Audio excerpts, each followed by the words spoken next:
welcome to my Reading Scottish wrap-up for February. This month, once again, I have read 4 books by Scottish authors, including 2 authors that I have actually read before. So first up is the Panopticon by Jenni Fagan, and I have read 1 book by Jenni Fagan before. I read Luck and Booth. I've read it twice and I really enjoyed that book. It was gothic and full of twists and turns, and I really liked it. This book was recommended to me by quite a few people, which was why I decided to read it in February, and unfortunately it really just wasn't for me. I ended up giving this book 2 stars, which I rounded down from 2.5. This book was all about Anne. I'm not 100% sure how to pronounce her name, and she was a 15-year-old girl who found herself in a home for chronic young offenders, and on her way there she is covered in blood. There is a police officer in a coma and she has no idea what happened, and I was really interested to read about what happened. But this book was a lot darker than I had expected, and there were a lot of points during this book where it was quite distressing to read. I do wonder if perhaps I should have just had this as a DNF, but by the time I thought of that I only had about 100 pages left, and I just thought, no, I'll keep going because it's been recommended to me so highly. This book included sexual assault, which is something that I don't want to read books.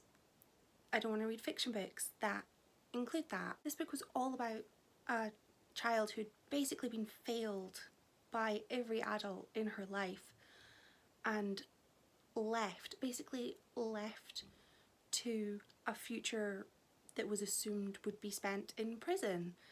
I just found this to be pretty much an upsetting read from the start until the end. The last 50 pages especially, I was just sobbing.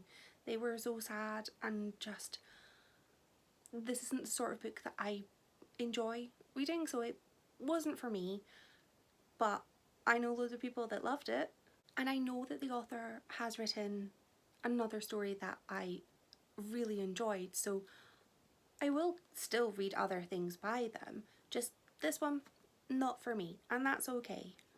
Next up is a classic, a Scottish classic, which is The Prime of Miss Jean Brodie by Muriel Spark. And I decided to read this book because I had read another book a few months ago that referenced this book so much that I thought, I kind of have to read this so that I can understand a book that I have previously read a little bit more.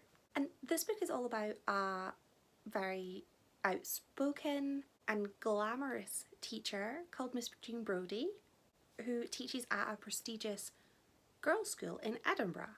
And this teacher has a group of favourite pupils who are known as the Brodie set, and she doesn't seem to have any adult friends, so these children are sort of her confidants, and she tells them all about her life, loads of stories that they are perhaps a little bit too young to know because they're only about 12 to 15, and that just felt a little inappropriate. I had expected this book to basically be like a Scottish Dead Poets Society, but Jean Brodie isn't actually that good a teacher. She doesn't teach the girls anything really that they need in order to progress into further education.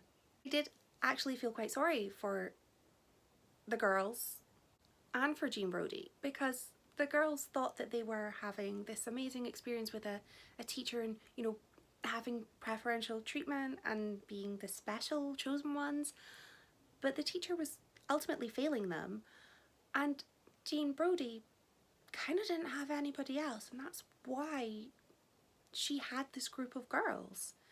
The format of this book was really, really enjoyable because it jumped between years. So there would be a conversation or an action, and then we would move through time to see the repercussions of that conversation or event. And I really enjoyed that, rather than waiting for another chapter to then find out, well, what happened as a result. So I thought that was really good. I thought this was such a really interesting narrative of how important a teacher can be during those formative years, and the importance of what you are taught at such a young age, because some of the things that Jean Brodie is teaching the girls lead to some really terrible results for the girls, and she doesn't even realise the impact that she has had, the negative impact that she has had. Ultimately, Jean Brodie is betrayed by one of her special set, who do inform the head teacher that, you know, she's been teaching them things that are not on the curriculum.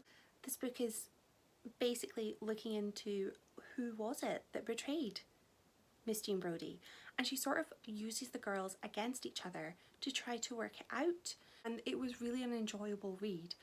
And yeah, I liked it. I gave it 4 stars. And the next book I read was Miss Blaine's Prefect and the Vampire Menace by Olga Wojtas, and this was the second book in the Miss Blaine's Prefect series, which stars Shona McMonagall, who was a pupil at the girls' school which inspired the Prime of Miss Jean Brodie, which was why I wanted to read that, so that when I read this book I would get it a bit better than the first one, and I did. So in this book, Shona is a 50-something librarian, but she also goes through time to sort stuff out, as she is sent on a mission by Miss Blaine. And in this book, she's sent back to 1900s France. She is in a town, village really, which is completely in shadows because of the mountains nearby. It's called Saint-Soleil. And in this book, there is something unusual happening in the village. People have gone missing, there's a lot of milk, and some people are dead and believed not to be. But it's very clear from the beginning that something is not quite right, and the sort of 5 people who hold important positions in the village kind of seem a bit suspicious. Shona finds herself living with a widow, recently widowed woman who doesn't believe that her husband is dead, and she doesn't know why she's there. Shona's just trying to work out what has brought her to this specific location and why this period in time. Like in the previous book, Shona is completely oblivious to really obvious signs, and having read The Prime of Miss Jean Brodie, I now get it. I get it. She is super intelligent, but her common sense is atrocious. It doesn't even, it's barely there. And she has almost no survival skills. I mean, she's amazing at martial arts, and she's strong and resilient, but she puts herself in danger all the time. And there was a part where her headmaster, who was very annoyed at her because of the last book, she asked her which of the girls she thought people thought she was. And I don't think she is any of the girls from Miss Jean Brodie. I think she's Miss Jean Brodie, or inspired by, because she's completely oblivious to things going on around her.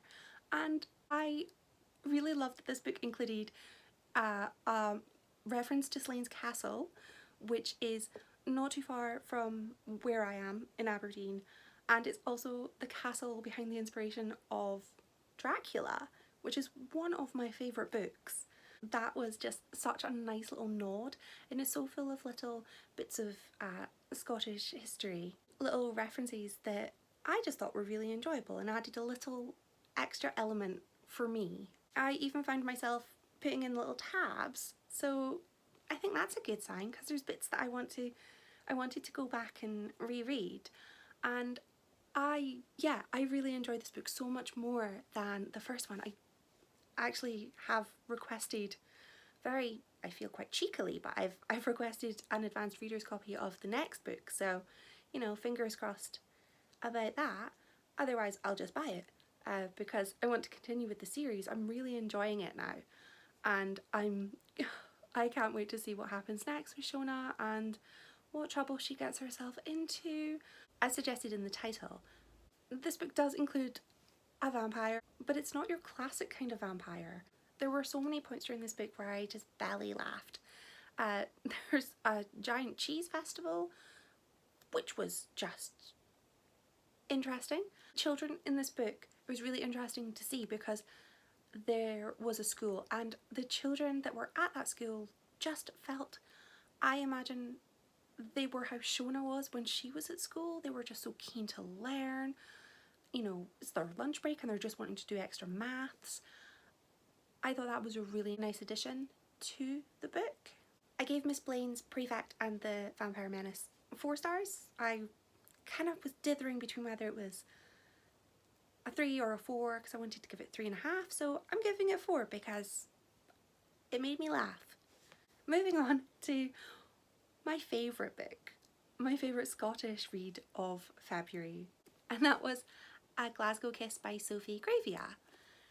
I bought this book months ago and I put it aside because I wanted to read it in February, because it's all about dating and that just felt like a February read. And I'm so annoyed that I put it aside, because I wish I read it straight away, because this book was absolutely hilarious. I didn't just laugh while reading this book, I cackled like some sort of mad crone that lives in the woods. It was so funny from the first page right up until the end. I was just howling with laughter, and my boyfriend was in the other room as I'm sitting just cackling away.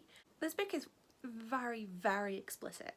It's not a romance book. It's more of a sort of erotica slash comedy. It's all about the dating life of Zara. She's 29, single, studying to be a nurse, and she is going on these dates with these guys. Leads to some romantic moments that end up being so funny. I think I will be quoting parts of this book for years to come. If Samantha from Sex and the City was real, she would approve highly of this book. She would probably try and reenact it. It was just hilarious, and I actually want to reread it and go through with tabs and just mark my favourite parts, so that when I'm having, you know, a sad day, I can go back and just cackle some more at the funny bits. The man who decides he wants to chew on the gusset of her bodysuit. Not to kink shame, but there were a lot of odd chaps in this book. So there was more to this book than just being a funny book about the sex life of a 29-year-old. The book was also about Zara studying to be a nurse and her, you know, working her butt off to get there, and her friendship with her boss and her childhood best friend. It was just absolutely lovely, and there were a lot of really heartwarming bits in this book, nestled in with the hilarious parts that made me laugh. This book was set in Glasgow, and I used to live there, so it was really exciting for me to be able to read a book that featured establishments that I have been to. It also featured a bar that I could never afford to go to, so I liked that too. It was kind of like I went there. I cannot recommend this book enough. It was just so funny. There were a decent amount of times where I found this book so relatable and just cringed a little bit at, you know, young me. I felt that so much of this book was just really relatable to, you know, conversations that I'd had with my friends in my early 20s, and it was just so funny and so almost sort of nostalgic just because of the location for me, and it was heartwarming and I just really enjoyed it. It was filthy at points though, so if you are not comfortable reading, you know, quite explicit scenes, and it does feature a lot of swearing, so maybe take that into account, but I highly recommend this book. It is a contender for my book of the month. I loved it so much and I will definitely be rereading this book. So that's my 4 reads of February, and I feel it was a good month. If you've read any of the books that I have read, I would love to know how you've gotten on with them. If you haven't, but you have read other Scottish authors, leave a message in the comments because I'm always keen to hear about what other people have been reading. If you have enjoyed this video, feel so inclined, pop a like, feel free to subscribe. I pop up new videos every Sunday. Thanks for watching. Bye!